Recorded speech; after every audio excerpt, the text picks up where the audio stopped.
Бисмиллахир-рахманир-рахим. Ассаламу алейкум, урматтуу биздин каналдын көрүүчүлөрү. Барыңыздарга Меккеден касиеттүү болгон, берекелүү болгон Меккеден салам айтабыз. Бүгүн биз Меккеде ушундай бир сонун бир бийиктикке чыгып, ушундай бир сонун бир учурда сонун киши менен отурабыз. Кудай буюрса сиздерге бул берүүбүздө, бул тартылууда ушул кишини кенен тааныштырып, ушул киши тууралуу кенен маек курмакчыбыз. Биздин бүгүнкү коногубуз негизи бул жака биз конокпуз негизи. Бирок бүгүнкү күндө камерада сиз конок болуп атасыз. Ушул Меккеде көп жылдардан бери илим алып, илимдин аркасынан жүрүп, ушул жакта окуп жүргөн, жалпы эле Кыргызстанга таанымал, өзүбүздүн лейлектен чыккан, ушул өзүбүздүн лейлектин кулуну болгон абабыз Абдуали Ахматов абабыздын жанында отурабыз. Анда эмесе узартпастан микрофонду сизге бере берсеңиз, биринчи суроо сиз өзүңүздүн ушул төрөлгөндөн баштап мектепти бүткөнгө чейинки учурларды бир айтып берсеңиз. Кайсы жакта төрөлдүңүз, кайсы уруудан болосуз, мектепти кайсы жерде окудуңуз, ата бабаларыңыз кимдер болгон, ошо тууралуу бир айтып берсеңиз. Bismillahirrahmanirrahim. Elhamdülillahi Rabbil alemin. Ve salatu vesselamu ala eşrafil enbiya vel mursalin. Seyyidina ve Habibina Muhammed ve ala alihi ve ashabi ecma'in. Allah Teala'ga çeksiz maqtollar, Peygamberimiz Muhammed sallallahu aleyhi ve sellem'e salavatlar aytabız. Andan keyin Tolkun Hacı'nı Iyik Mekke'ye hoş geldin dep aytabız. Kudayıma şükür Mekke'nin dep kalganınızga köyle jıl boldu. Şul jerde Kuday Teala'nın nasip kılgan eken.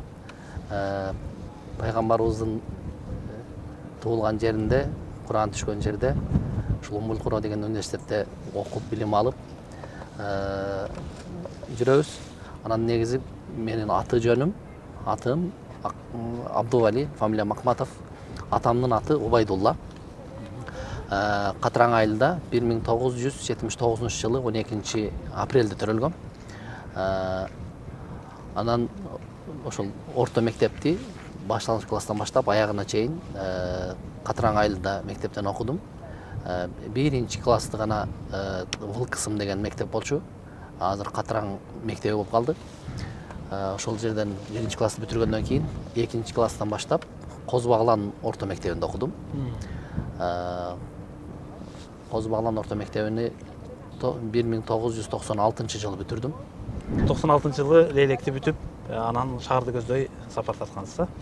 Ошондо сиздин бул диний жакка болгон илим сапарыңыз, биринчи устазыңыз, ошолорду айта кетсеңиз. Мектеп учурунда башталды беле же диний тарапка мектепти бүткөндөн кийин келдиңизби? Мен динди окуп баштаганым негизи төрөлгөндө эле диний үй бүлөдө төрөлгөм. Сенин атам ошол айылда молда Байдилла деп коет эле. Атам ошол чоң молда болбосо дагы айылдаштардын арасында лейлекте айрыкча молдодо эле таанылып калган. Ошол үйдө төрөлүп чоңойгом. Анан бирок динди негизи окуп баштаганда ошол биринчи устазым атам. Жана арабча кат таанытып, муалим санын окутуп, биринчи сүрөлөрдү жаттатып баштап, ошол баштапкы намаздарды башканын баарын атам үйрөткөн. Андан кийин ошол атамдын бир тууган тагасы бар эле, Алла рахмат кылсын, ал чоң молдо, Молла Абдилла ажы. Атамдын тагасы болот, бир тууган тагасы, ошол тага бизде тага деп чоңойдук. Ошол кишиден билим алдым, бирок бунун бардыгы мектепте окуп жүргөн кезде мектептин акыркы класстарда болгон. 10-11 класста окуп жүргөн учурларда мектептен сырткары түштөн кийин барып кечке маал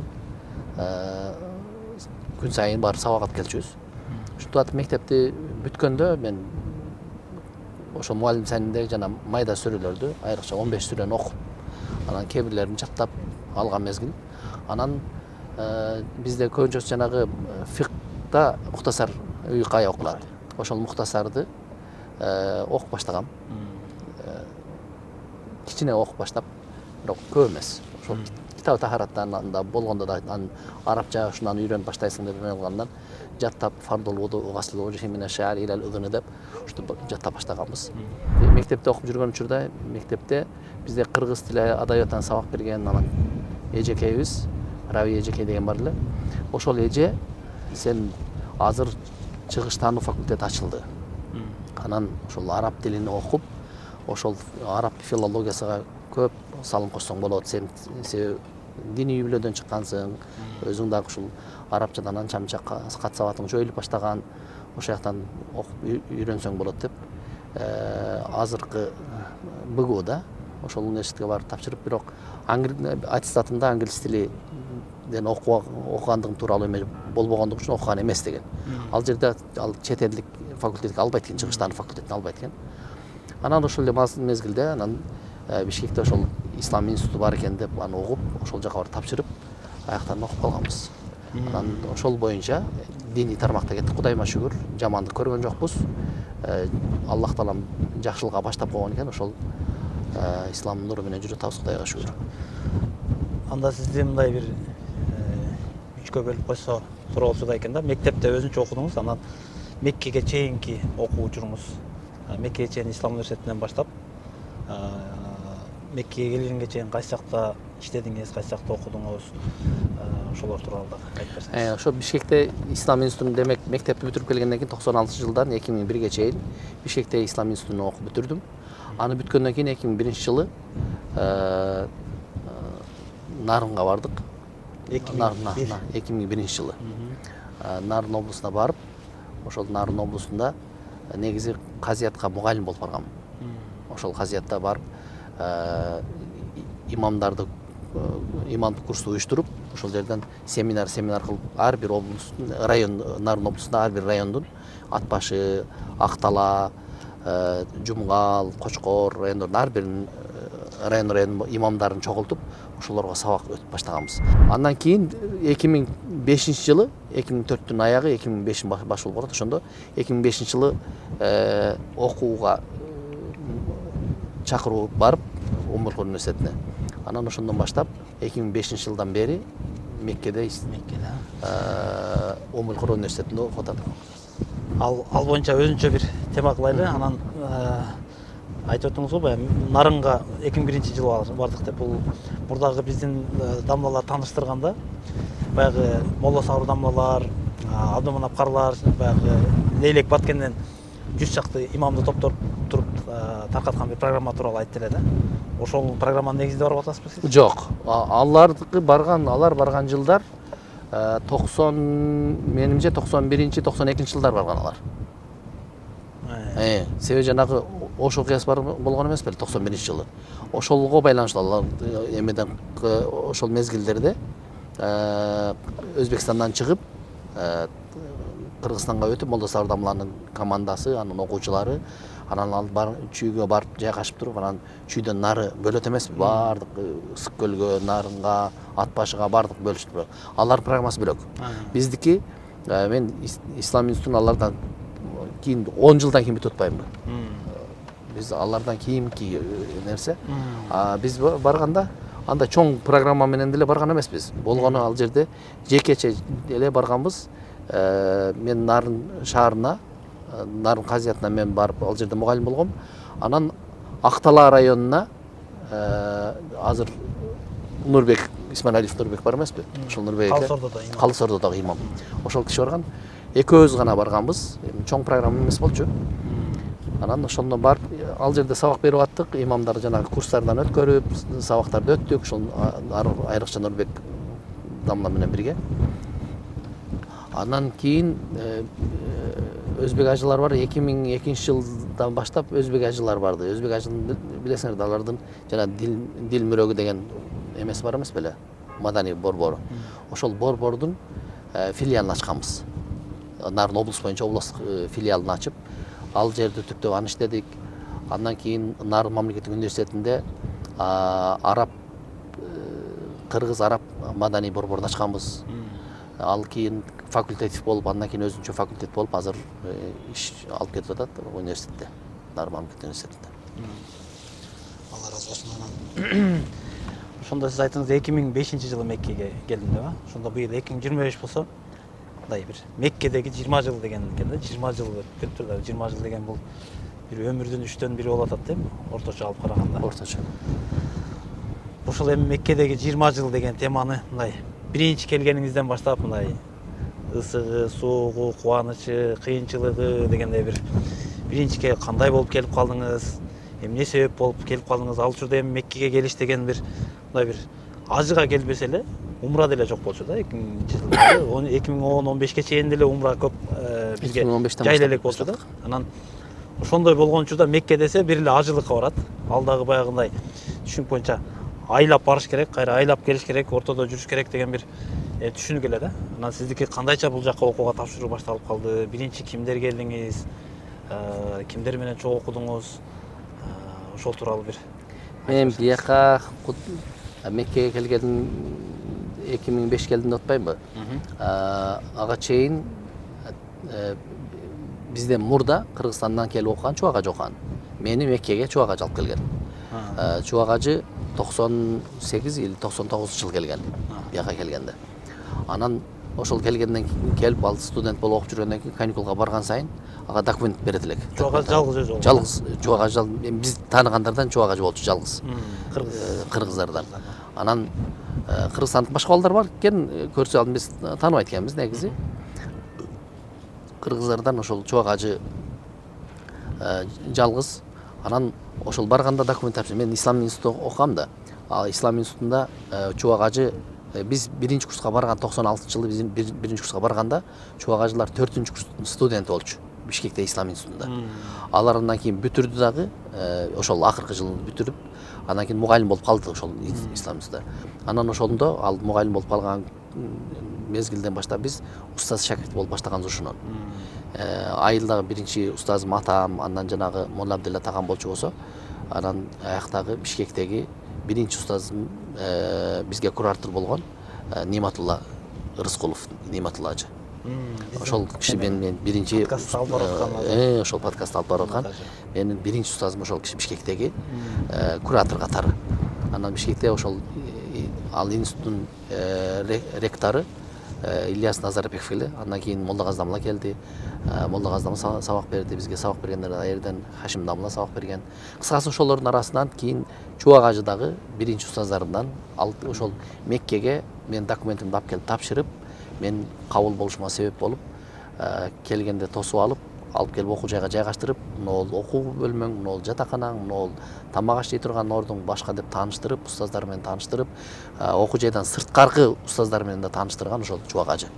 Себеби окуу жай өзүңөр билесиңер, бул жакта негизи биздикде Ханафи мазхабты кармансак, бул жерде негизгиси Хамбали мазхаб. Анан окуу багыты да көбүнчөсү ошол Хамбали мазхабка көбүрөөк басым жасалат. Анан Ханафи мазхабты терең өздөштүрүш үчүн сөзсүз түрдө сырттагы устаздардан сабак алыш керек. Ошол Меккедеги акидадан болсун, фикдан болсун, хадисте болсун, башка устаздарды сырттан Харам мечитинде кимден сабак алыш керек, кайсы маалда болот, башка баарын тааныштырган ошол Чубак ажы Меккени көргөзүп, ал үй бүлөсү менен ушул жерде болчу. Негизи мен келгенде менде негизи Кыргызстандан жалгыз ошол Чубак ажы. Анан мен келерде менден 4 ай мурда азыр Ислам университетинде иштеп атат, Сарахи мечитинде сабак берип аткан Олжо Айдамла менден 4 ай мурда келген бияка. Ошол бир семестр эрте келген. Ал 2004-жылы келген. Ошондо чогуу жашадык. Экөөбүз келип бул жакта бир бөлмөдө жатаканада чогуу жашадык. Биз бой доктор жатаканасында өзү жашайт элек. Чубак ажы үй бүлөсү менен Кудей деген жерде турчу. Эми биринчи келгенде барбир эми бөтөн жер, башка мындайча айтканда тил жактан дагы барбир языковой барьер дейт бар, кыйынчылыктар. Анан бул жактагы ошол кантип калып калдыңыз эми мисалы үчүн эми бир жерге барып окуганда 1 жыл, 2 жылда көпчүлүгү кайтып кетип калат. Анан 5 жыл окуп туруп дипломду алдым деп кетип калат. Сиздики мындай бир таң калыштуу болуп атканы 20 жылдан бери. Биринчи келгенде чет элдиктер келгенде бул жерде Умул Кура университетинин астында араб тил институту бар. Махадул лугал арабия ли гайри натикина биха. Араб тилинде сүйлөгөн, демек араб эместер үчүн араб тилин үйрөтүү институту бар.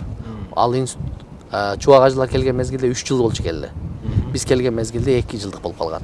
Ошол 2 жыл аны окудук. Андан кийин шарият факультетин окудум. Шарият факультетин мен негизи Умуркура университетинде кечиресиз. Жанагы 2 жылдык деп атканыңыз бул мындай даярдоо курсу сыяктуубу? Тилди даярдоо. Даярдоо, тилге даярдоо курсу. Биз менен Ошол сыяктуу. Ошондой бизге. Бирок Кудайга шүгүр жакшы өздөштүрүп кеттик. Ал жерден тилден көп кыйналган жокпуз. Себеби Кыргызстандан окуп келген үчүн, бул жакта ошол Чубак ажыдай устаздарыбыз бар үчүн алардын жардамы менен Кудайга шүгүр кыйналган жокпуз да. Анан шарият факультетин окудум. Негизи Умуркура университетинде өзү 10дон ашык факультет бар. Анан 4 институт бар болчу. Илим изилдөө борборлору бар. Азыр ошол мезгилде 70 000 студент болчу болсо, азыр Умуркура университетинде 100 000 студент бар экен. Анан ошол факультеттердин ичинде мен башка тармакты тандап окуйм дегенде Чубак ажы жок. Сен шарият факультетин окушуң керек деп. Ошол өзү окуган шарият факультетинде өзү окуган шарият бөлүмү бар, ошол бөлүмгө киргизген. Азыр өкүнбөйм. Рахмат айтам.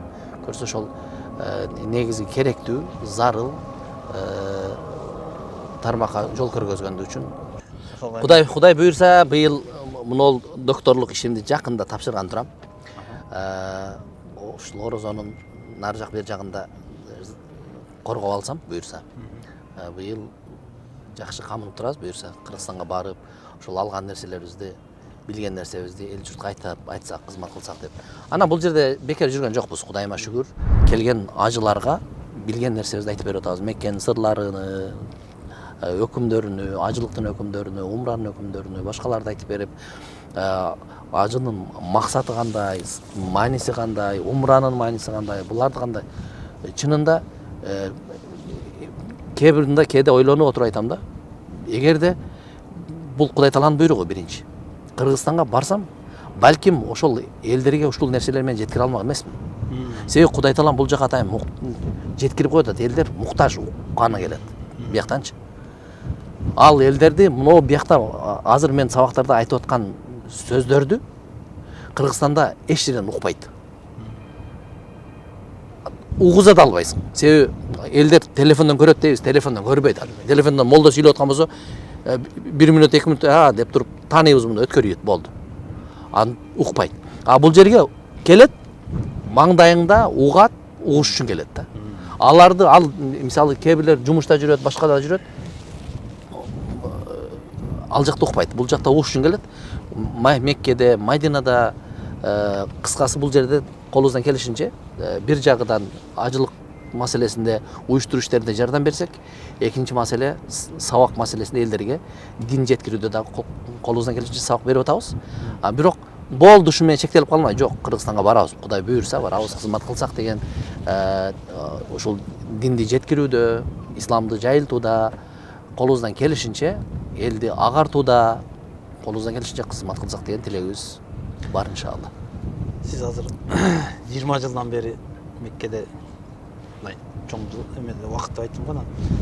Баягы биз Кыргызстанда жүргөндө Меккеге бир жолда келе элек адам үчүн бул Мекке бир эме да, мындай кыял да. Мен да Меккеге бир барсам деп ар бир мусулман бир кыял кылат болуш керек. Биз дагы мындай келип кетип жүрөбүз, адамдарды алып келип эме жүргөндөн кийин мына 20 жыл эмес, бир 20 күндө уже Кыргызстанды эңсеп баштайт да. Бул жак Меккенин ыйыктыгында шек жок. Ыйык өтө касиеттүү, берекелүү жер. Бирок ушул келип туруп бир умра кылат, 2 умра кылат, же 3 умра кылгандан кийин 20 күн өткөндө, 15-20 өткөндө уже Кыргызстанды сагынып, Кыргызстанга кеткиси келип эметет да. Эми сиз бул жакта 20 жыл жүргөн адам катары ошолорго кандай кеңеш айта аласыз дейм да. Келгенде мындай Меккеде мындай убакытты текке кетирбестен, ошол 20 күндө дагы эле өтөт, кааласа дагы өтөт. Себеби дегенде билет алынган 20 күнгө деп жана мисалы Кыргызстан тарабы 15 күнгө келип атса, ошону пайдалуу көрөк өткөрүш үчүн не кылыш керек деп айтасыз? Эмне сунуш бересиз? Биякта негизи карасаң Мекке менен Мадинага, айрыкча Меккеге мусулмандар гана кирет. Мусулман эместер кирсе болбойт. Меккеге кирип келатканда жазылып турат, мына жол Меккени айланып өтөт. Бул жерде мусулман эместер бул жакка кайрылып кетсин деп көргөзүп турат го. Неге? Себеби Мекке бул жыргал жашоо жашай турган жер эмес. Меккени көрүп турасыздар. Меккени Куранда Кудай Таалам ишарат берип айткан. Ибрахим алейхиссалам жанагы аялы Ажар менен баласы Исмаилди калтырып аткан учурда калтырып туруп Каба, азыркы Кабанын ордуна, ошол жерге калтырып туруп, тоодон наракка барып туруп, дуа кылат го. Аллахым, мен мына урпактарымды эч нерсе өспөгөн, бак-дарак өспөгөн, ээн талай эрме чөлгө калтырып кетип жатам. Сен буларга асма менен жерден рызкыларды жаадыр деп дуа кылган. Бул жерде ишарат бар. Демек, бул жерде эч нерсе өспөйт. Мында карап турсаң, Меккеде эч бир жашоо шарт жок. Суу да жок, дарак да жок, башка да жок. Бул жерге ибадат үчүн гана келишет. Аллах үчүн гана келишет. Эмне үчүн сообу, бир рекат намаздын сообу 100 миңге жүрөт. Неге 100 эмес, 1000 эмес, 10 миң эмес, 50 миң эмес, 100 миң. Бир рекатке 100 миң. Анын баркын, демек ошол сооптун баркын түшүнгөн мусулман адам гана бул жерге келгенде деп ошол баркын түшүнгөн адам гана тажабай жашай алат. Тажабай ибадат кыла алат. Болбосо нафс деген нерсе Меккенде жашоодо сүйбөйт. Ошон үчүн келет жанагы эмоция менен башында аябай катуу келет дагы лаббайк Аллахума лаббайк деп. Бир умра жасагандан кийин, анан 1-2 күн тургандан кийин эле анан уже кайтыш керек болуп калат. Анан шылтоолорду издеп баштайт. Баласын сагынып, аялын сагынып, башкасын сагынып, жерди сагынып, ал нафстик ушундай. Ошон үчүн мен айтарым, ошол келе турган умрачыларга дагы, ажыларга да айтарым, бул жака Алланын ыраазылыгын эңсегендер, соопту эңсегендер келет. Ошондой болчу болсо, демек тажабайт. Сиз өзүңүз кандай кыласыз? Эми сиз дагы мындай бир инсандык фактор бар да барбырчы? Инсан болгон үчүн, нафс болгон үчүн баягы кандай метод колдоносуз? Жүрүп Меккеге таваф кыласыз, эме кыласыз, баягы эме деп коет го, жазба деп коет го. Эмеси мотивация баягындай менен аябай берилип кылып коюп, бир учур келет ошо. Эч нерсе кылгыңыз келбей калган учурлар болот да сиздердечи. Ошондо ошол эмеден абалдан кантип чыгып кетесиз? Пайгамбардын жолу, сахабалардын жолу, кайсыл нерсеге муктаж болсок, мисалы 2 рекат намаз окуп пайгамбарыбыз 2 рекат намаз окуган, сахабалар 2 рекат намаз окуган, Аллах Таалага кайрылган. Анан муктаждык болгондор сен айткандай турмушта ар түрдүү кырдаалдар болот экен. Кээ бир учурлар болгон, мисалы эчтеке кылбайт эмес, бир жанагы тупиктен чыга албай түйшкө түшүп калган мезгилдер болот. Ошол учурлар чыгыштын жолу ошол пайгамбарды көргөзгөн, сахабалар көргөзгөн жол. Же ихрам кийип, же болбосо дарат ала калып туруп эле келип таваф кыла калып, же болбосо умра кыла калып көңүл ачылат. Дагы бир суроо, биз ар бир эмеге берип атабыз. Садака жария деген сыяктуу. Эми ар ким садака жарияны колунда барлар башка кылат, эме кылат. Биз эми молдо тармагы, дин тармакта жүргөн адамдар ушул балдарды диний жолдо тарбиялап. Анан биз сиздин балдарыңызды угуп жүрөбүз. Алды кары, кийинкилери дагы уже 20-30 болуп калган болуш керек буюрса. Ошону азыркыдай доордо кантип атасыз? Азыр телефон деген нерсе чыкты. Балдар деген өз жолун тандаш деген, мен өзүм тандайм же мен өзүм билем дегендей бир эмеге учур болуп атпайбы? Ошондо кантип ушуну тарбия бердиңиз? Бала тарбиялаш тууралуу айтып берсеңиз. Бала тарбиялоо боюнча чынында мен устаздарымдан Абдушкур Дамлага рахмат айтам. Бала тарбиялоону мен үйлөнө элек мезгилде үйрөткөн. Абдушкур Дамланын жакшы сөзү бар. Жанагы бала тарбиялоо качандан башталат десе, баланын апасын тандоодон башталат депчи. Анан Кудай Тааладан ошол сурап, ошол келечекте биздин менин урпагымды тарбиялай турган, балдарымды татыктуу тарбия бере ала турган салих аял бер башка деп дуа кылып жүргөнбүз. Кудай Таалам ошол дуабызды кабыл кылган экен. Жеңер жаман эмес. Кудай Таалам ошол тарбиялуу, ыймандуу Дин тармакта, диний тармактагы аялга туш кылган экен. Негизгиси балдарды тарбиялоодо ошол келинчегимдин орду зор. Себеби ошол төрөлгөнгө чейин дагы, төрөлгөндөн кийин дагы ал тарбия экен да. Тарбия деген сөз чоңоюп калганда окутуу ал тарбия эмес. Же ал кийиндирип үстүн жамындырып коюш эле тарбия эмес. Ал тарбия ошол төрөлгөнгө чейин кандай мамиле кылыш керек, төрөлгөндөн кийин кандай мамиле кылыш керек, кичинекей мезгилинде, чоңойгон учурларда ошол келинчегимде Кудайга шүгүр ошол баштап биз таанышып үйлөнгөн мезгилде эле ошол динди таанып үйрөнүп баштаган болчу. Азыр алда келип ошол Меккеде Умулкурда жана мен окуган баскычтардын баарын окуп бүтүп алда докторлук ишин жазып атат азыр. Ошол экөөбүз бирге бир кызыбыз, бир кызды, анан 4 уулубуз бар. Ошолорду чоңойтуп атабыз колубуздан келишинче. Мен колумдан келишинче аталык эркектин милдетимди аткарып, аларга жол көргөзүп, тамак ашын алып келип, башка жардам берсем, ал тамак ашын бышырып, кийим үтүктөп, жууп тазалап, тамагын тоюндуруп, Куранды жаттатканда да ошол. Анан бул жер негизи бир жак чөйрөнүн да таасири бар. Чөйрөнүн таасири Меккенин мисалы балдар бакчасынан эле, балдар бакчасында уже Куранды жаттатып баштайт. Ошол жактан эле исламий тарбияны берип баштайт. Мектеп программасыны мен балдар мектепке киргенге чейин эле кээ бир эмелерден көрчүм да. Мисалы Чубак ажынын кызы окуган, ошол мезгилдерден эле булардын окуу китептерин ачып көрсөң, 1-2 класстарда, башталгыч класстагы китептерди ачып көрсөң, уже биздеги медреседеги программаны окутуп салат да.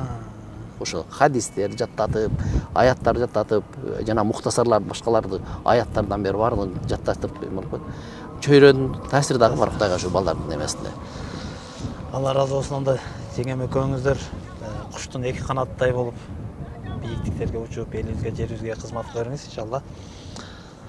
Анда ушул бир касиеттүү Меккеде туруп, жалпы эли журтубузга, жалпы бир диний тармакка бир өзүңүздүн каалооңузду, өзүңүздүн кантсек дагы динибиз өнүгөт, ошону айтып бир дуа кылып жыйынтыктасак, Каалоом Кудай таалам биздин элибизге ыйман берсин, жерибизге береке берсин. Кудайыма шүгүр, биздин Кыргызстаныбыз жер бетиндеги эң кооз жер да. Анан кооздугу бир нерсе менен сүрөттөйбүз, бизде 4 мезгил бар. Жаз, жай, күз, кыш, бардыгы өз мезгилинде. Ушул нерсени айтсаң эле биякта таң кала берет да. Себеби мисалы Меккеде кыш деп элестете алышпайт. Африкада ушундай. Бизде 4 мезгил бар. Анан биздин доктор Мухаммад Саид Бухари деген, жанагы Якупбек деген вакыф бар го, ошонун назыры болуп жүргөн киши. Ошол киши сүрөттөйт эле да.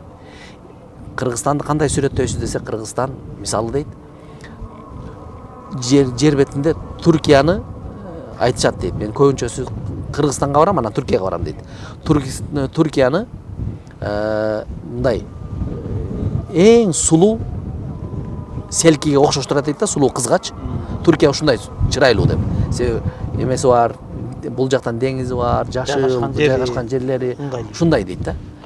Мен айтам дейт, ошол сулуунун көзү Кыргызстан деп айтам дейт. Кыргызстан өтө чырайлуу, кооз. Ал кооздукка көрк берген эл. Ошол элдин пейили, элдин мамилеси, элдин түшүнүгү, каада салты, үрп адаты ошол көрк берет. Бияктан баргандар, келгендерден биз сурайбыз, арабтар суктанып келгендер ошол биздин Кыргызстандын берешендиги башкасынан суктанат. Кудайга шүгүр, өлкөбүз дагы өнүгүп атат.